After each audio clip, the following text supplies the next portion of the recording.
Eu penso que a questão de Macau é uma questão particularmente grave. Porque Macau tem, fundamentalmente, três aspectos que são extremamente negativos. O primeiro tem a ver com o caso TDE, Malvi. Uma sociedade que tem um conjunto de sócios que são pessoas extremamente ligadas ao setor. Extremamente ligadas. São pessoas que não são os seus milhares de amigos, não são uns dos seus milhares de amigos. São pessoas que são seus companheiros de sempre. Não é? É o caso do Rui Mateus, é o caso do Menino Amaral, é o caso do Tito Moraes, é o caso do Sr. Sofio, que foi sócio inicial da EMAL, é o caso do seu chefe de gabinete, Bernardino Gomes, inicialmente sócio da EMAL, é o caso do engenheiro Melancia, inicialmente sócio da EMAL.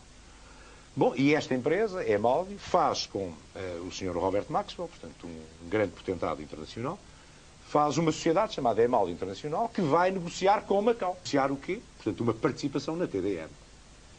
Ora bem, e aí é que começa a admissão do governador Pinto Machado.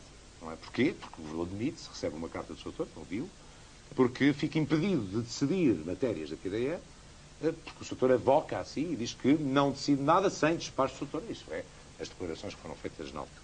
Depois, o segundo caso é o caso do Célebres 50 mil cromos. Isso é um caso gravíssimo, seu autor. Tenho que concordar.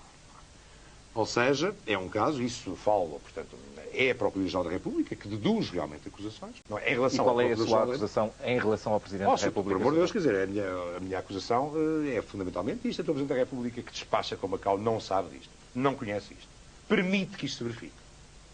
Bom, é evidente, quer dizer, o Sr. Dr. Baixo Soares disse, num roubo de consciência, eu não sou chefe de gangue, disse isso. Eu admito que não seja, mas padrinho da Emalvio, ao Sr. Dr. Isso, padrinho no sentido de protetor. O Sr. Dr. é que disse, não fui eu. O Sr. Dr. é que disse isso, não fui eu. Tomás Soares. São dois problemas que estão entregues à Justiça. Se o Dr. Basílio Horta, que é advogado e que é deputado, tem duas qualidades. Na qualidade de advogado, sabe alguma coisa mais que nós não saibamos, o Dr. Basílio Horta devia ter comunicado à Justiça. Se o Dr. Basílio Horta acha que no plano nacional isso era uma coisa grave, devia ter levantado o problema no Parlamento, onde é deputado. E vem para aqui como se nós aqui na televisão pudéssemos fazer um julgamento sobre coisas que estão entregues à Justiça e que são muito delicadas e que entram com a honra das pessoas. E com a honra das pessoas não se brinca. Ainda não há um despacho do juiz, que os dê sequer por acusados, não é por culpados. O Rui Mateus não confessou já que tinha recebido. Eu não sei o que é que o Rui Mateus confessou, isso? não sei, não, está enganado. Eu queria dizer que o problema de Macau, antes de mais nada, é um problema nacional. Claro. É um isso é o que eu digo, isso é que pedi ao Sr. para esse nomear um governador. Dá-me licença, mas não é o senhor que tem competência para governar um governador. Cidadão. Desculpe, mas não me interrompa, volto a dizer. O senhor faz favor, que é o mediador.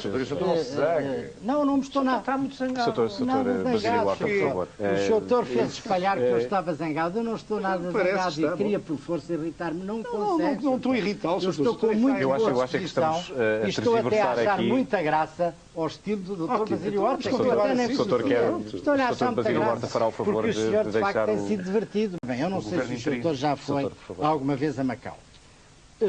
Não sei se foi, mas se foi, se calhar já foi há muitos anos. E era bom que lá voltasse. Gostaria muito que lá voltasse para ver o que é a expansão daquele território. Senhor, nessa descrição do território, está a desviar-se um pouco da acusação feita pelo Dr. Basílio Horta. Em primeiro lugar, o Dr. Basílio Horta não faz acusação nenhuma porque não tem capacidade para acusar ninguém. No dia em que eu tomei conhecimento pelo Procurador-Geral da República que havia indícios de um juízo de probabilidade acerca do governador, eu aceitei nesse dia a admissão do governador. Dr. Basílio Horta, veja lá, por exemplo. Eu tenho aqui um texto. Bananas, os enigmas do ministro de Basílio Horta. Estava à espera dessas. Estava, por qualquer razão estava à espera. Está claro. Bem, e depois diz, enquanto as autoridades fiscais intensificam a captura de bananas espanholas de contrabando, Basílio Horta enreda-se numa teia de contradições ao tentar explicar porque mantém suspensas a importação legal deste produto. As bananas, vou-lhe dizer o seguinte, isso é, ó Sr. eu com franqueza, isso denota como razão tem o professor Vitorino Magalhães Godinho, quando se referia assim, dizia assim, o Mário é um homem que aprende umas coisas entre dois aviões e depois não tem nenhuma ideia consistente sobre nada. Que razão tinha ele em dizer isto? Porque isso revela a sua inconsistência total. Foi uma campanha movida pelas pessoas que tinham armazéns, estavam habituados a importar e disse, não, Ponham lá a fruta que está a apodrecer na nossa agricultura. Não gastem dinheiro que nos fazia falta para outras coisas, para rações. O Sr. nunca soube disso. Mas olha, para rações, para várias coisas que eram fundamentais ao país em 80. O Sr. é que não sente isso, porque não conhece. Portanto, o caso das bananas, olha, Sr. Assim não, mas é verdade, o Sr. não conhece. Bom, o Sr. está com um ar, parece que é aqui um doutor e não é. Não é doutor. Eu só espero que não me aconteça, e agora isto é importante, é porque este caso de Macau é um caso complicado. Porque as pessoas que de um lado ao outro denunciaram este caso têm sido vítimas de atentados, como sabem. Olha, o Nuno Delerue, que realmente era o secretário, o Sr. sabe isso?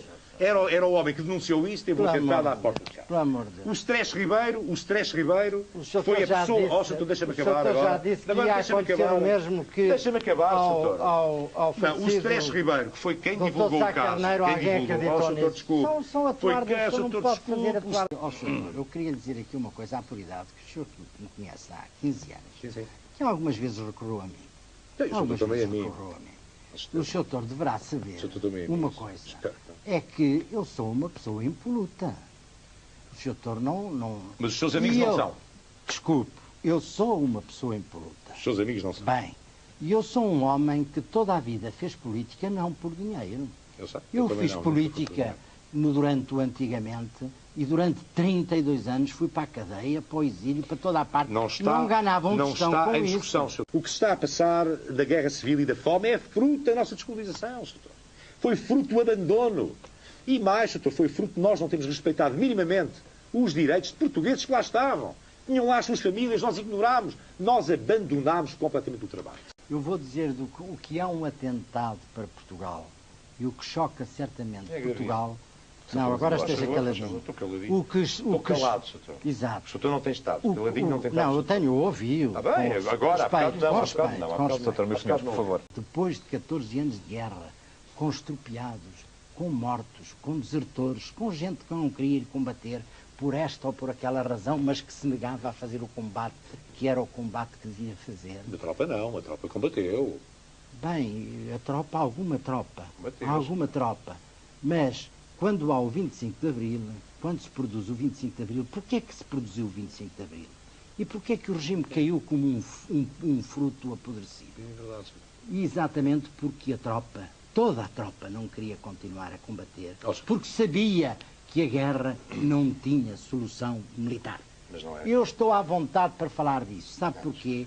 Porque, olha, estou-lhe à vontade para... Não deve fazer isso. Não estou a falar que eu sou... Está a ofender as Forças Armadas. Não estou. Lá está. É uma grande irresponsabilidade. Mas esse senhor não me deixa falar. Como é que se pode ver, como é que se pode seguir um raciocínio? É uma grande irresponsabilidade. Está-me a ofender. As Forças Armadas não queriam combater em África. Quando morreram, há mães de família que nos estão a ouvir. Os filhos morreram lá. Eu fui prestar uma homenagem às Forças Armadas que ninguém prestou quando estive... Às vítimas do fascismo.